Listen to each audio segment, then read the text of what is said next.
नमस्कार दोस्तों, एस्ट्रोवर्स cosmic connection से मैं ज्ञानेश श्रीवास्तव। यदि D1 यानी लग्न चार्ट और D9 यानी नवमांश चार्ट दोनों में ही यदि शुक्र ग्रह समान भाव यानी एक ही घर में बैठे हों तो वह वैवाहिक जीवन को कैसे दिखाएंगे।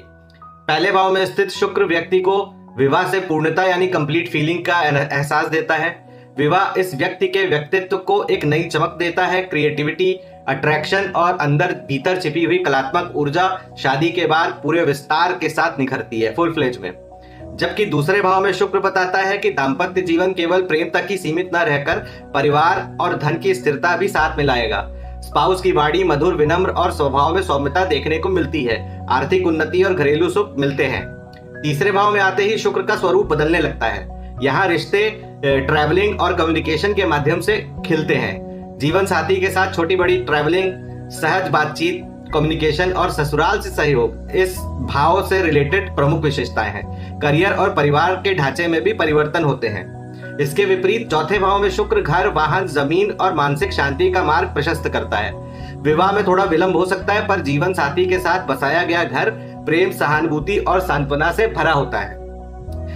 जब शुक्र पांचवें भाव में हो तब प्रेम केवल एक अनुभव ही नहीं बल्कि जीवन शैली, एक रूटीन बन जाता है। रोमांस, क्रिएटिविटी और आर्टिस्टिक झुकाव व्यक्ति का स्वभाव बन जाता है। विवाह के बाद स्पेशली बच्चों के आगमन से यह सुख और भी गहरा होता है। लेकिन छठे भाव में शुक्र की ऊर्जा थोड़ी कार्मिक हो जाती है। यहाँ रिश्ते, सेवा, त्याग और धैर्य की कसौटी पर आ जाते हैं। लंबे समय तक इसे निभाने के लिए समझ और संतुलन की आवश्यकता पड़ती है। सातवें भाव में शुक्र अपने घर में होता है। इस वजह से विवाह को स्थिर, संतुलित और शुभ दिशा मिलती है। जीवन साथी भाग्य के द्वार खोलता है। आर्थिक और मानसिक समर्थन भी भरपूर देता है। आठवें भाव में प्रवेश करते ही शुक्र अपना रहस्यमय रूप दिखाता है। विवाह के बाद व्यक्ति का जीवन अचानक बदल सकता है, जैसे कभी धन, कभी प्रसिद्धि, कभी आध्यात्मिकता, कभी गहरे भावनात्मक अनुभवों के रूप में। यहाँ विवाह केवल एक रिश्ता नहीं बल्कि परिवर्तन का माध्यम बन जाता है। नौवें भाव में बैठा हुआ शुक्र संकेत देता है कि विवाह देर से होगा लेकिन स्थिर और भाग्यशाली होगा।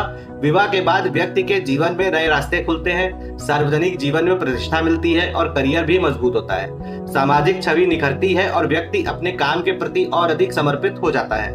11वें भाव में शुक्र की स्थिति व्यक्ति की इच्छाएं, चाहे प्रेम से जुड़ी हो या जीवन के बड़े सपनों से, उनको धीरे धीरे पूरी करती है।